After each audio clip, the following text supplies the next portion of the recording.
What happens when two vastly different worlds of public image, modern lifestyle branding, and royal influence collide behind closed doors? For months, whispers have circulated about high-stakes negotiations, shifting alliances, and a quiet friction between two of the most heavily scrutinized figures in media, Meghan Markle and domestic icon Martha Stewart. But the story goes deeper than competing lifestyle brands or business strategies. At the center of this brewing tension sits an unexpected figure, the king himself, caught between traditional protocol and the fast-moving currents of modern celebrity culture. How did a seemingly simple business crossover transform into a delicate diplomatic puzzle? The answers point to a complex web of ambition, public perception, and power dynamics that neither woman expected to navigate quite this way. Keep watching to discover the untold story of how these paths crossed and why the crown found itself right in the middle. Long before their paths ever seemed to cross, both Meghan Markle and Martha Stewart built their respective empires on the meticulous curation of everyday life. For Martha, decades were spent establishing the gold standard of American domesticity, hospitality, and brand authority, creating a blueprint for lifestyle commerce that weathered changing cultural tides for over half a century. For Meghan, the pivot toward lifestyle curation represented a modern evolution, moving from the screen into the sphere of digital enterprise, conscious living, and aesthetic storytelling.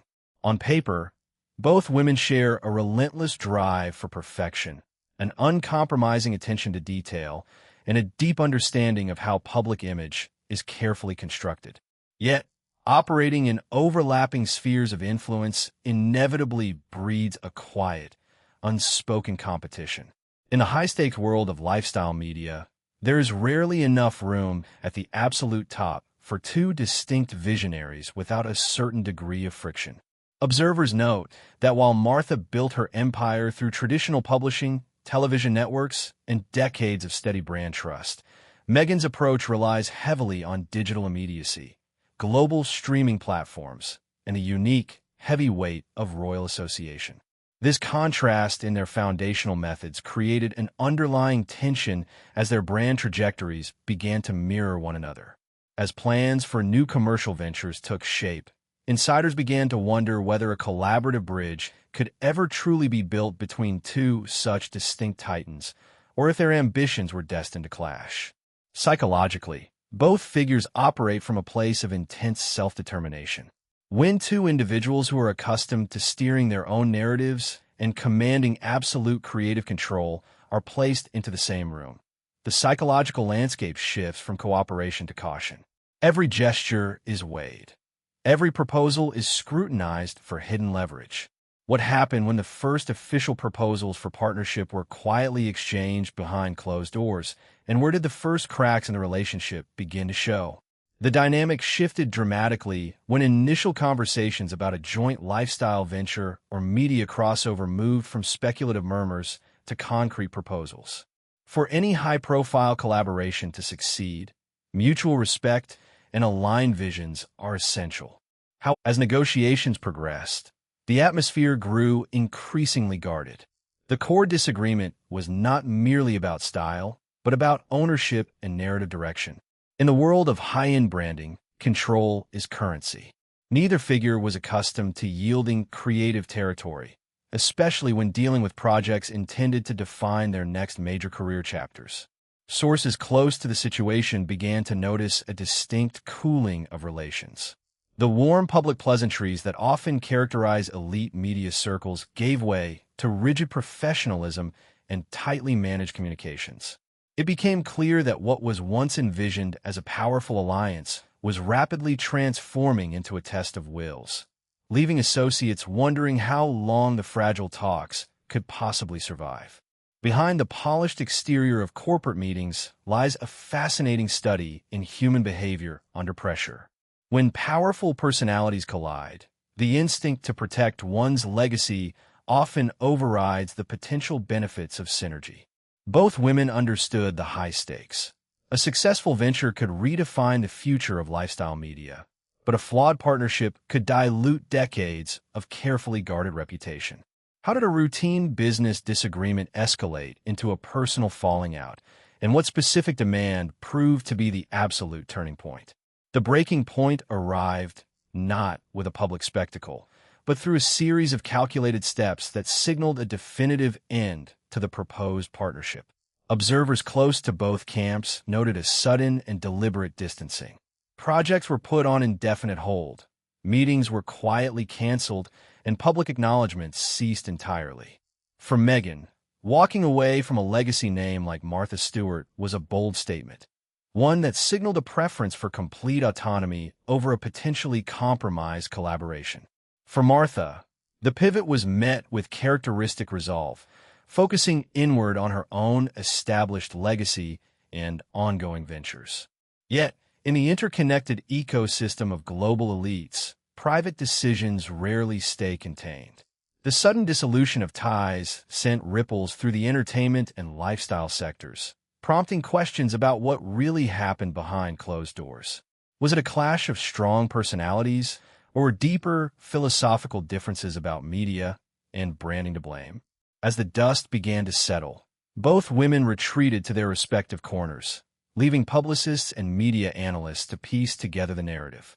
But the story did not end with their parting of ways. Rather, the fallout began to drift into spheres neither woman had initially anticipated.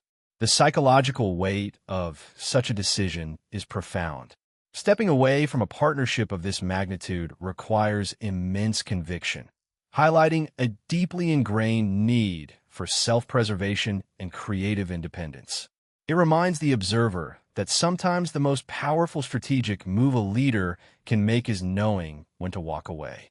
How did ripples from this high-profile split reach the highest levels of traditional establishment, pulling an unexpected figure directly into the narrative?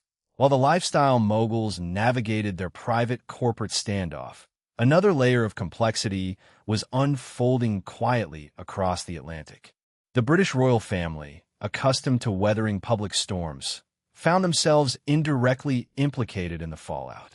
Given Meghan's ongoing, highly publicized distance from the institution, any major business move or high-profile friction she experiences inevitably draws scrutiny back toward the crown. In this instance, the king found himself in a delicate balancing act, attempting to maintain institutional neutrality while managing the constant media noise surrounding estranged family members. Advisors close to the palace reported a growing concern over how independent commercial ventures intersect with royal dignity and protocol.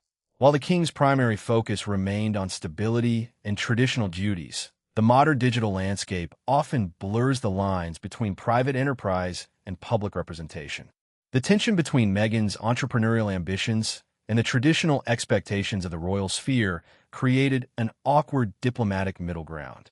Every professional move, alliance, or public separation is magnified through the lens of royal dynamics, leaving the monarch caught in a subtle tug-of-war between modern celebrity culture and centuries-old institutional tradition. From a psychological standpoint, the institution of the monarchy represents timeless continuity, whereas modern celebrity branding is defined by constant reinvention and rapid adaptation. When these two opposing forces intersect, friction is inevitable. The king's silent management of these dynamics reflects the heavy burden of upholding tradition in an era of relentless public exposure. What unprecedented challenges does this modern media landscape pose for the future of the monarchy, and how will these intersecting worlds shape the years ahead? Public perception remains the ultimate currency for both modern lifestyle entrepreneurs and institutional monarchies. Every headline, statement, and strategic withdrawal is meticulously analyzed by millions, shaping a narrative that often takes on a life of its own. For Meghan, mastering the art of narrative control has become a defining characteristic of her post-royal journey. Choosing to step away from a potential partnership with a veteran icon like Martha Stewart demonstrates a fierce commitment to her own vision, even when it attracts intense media scrutiny and skepticism. At the same time, the public fascination with how these events impact the royal family highlights the enduring power of the crown as a silent participant in modern dramas. The king's position requires a careful calibration of silence and action, recognizing that any official acknowledgement of these commercial ripples could inadvertently fan the flames. As audiences consume these stories, the underlying psychological reality often gets lost in the sensationalism. These are individuals attempting to navigate ambition, autonomy, and identity under the unforgiving glare of a global spotlight. The narrative continues to evolve as new chapters of their respective careers unfold. The psychological toll of living entirely in the public eye cannot be overstated. Every choice is filtered through the collective imagination of society, turning personal business decisions into international spectacles.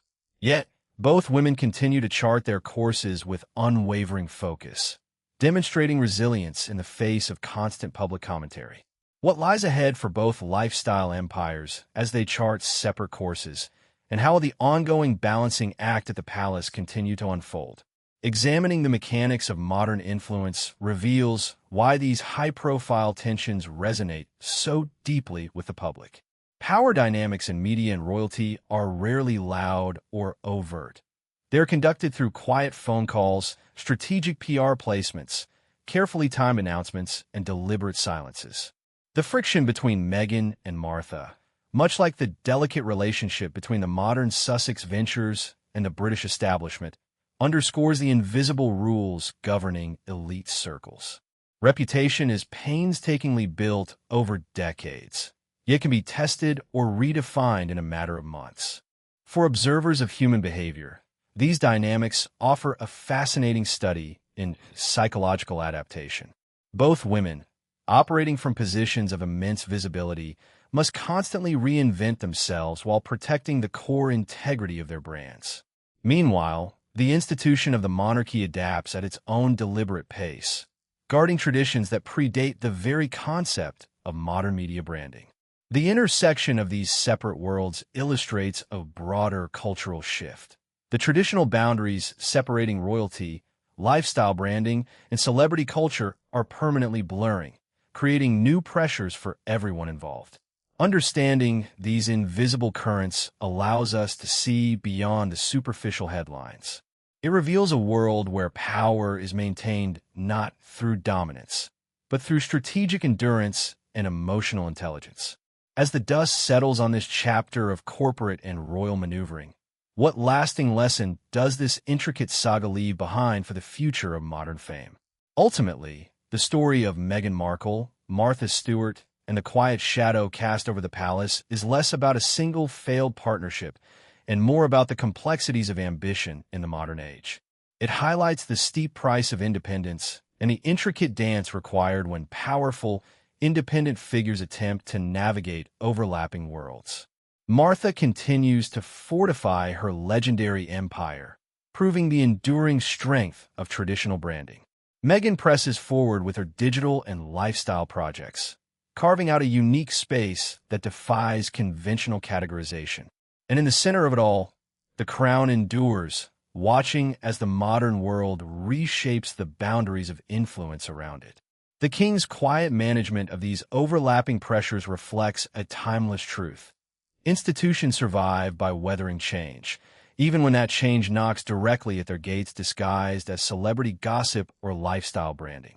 As the headlines fade and new projects take root, the psychological footprints of these interactions remain, reminding us that behind every polished public brand lies a human story of ambition, friction, and adaptation.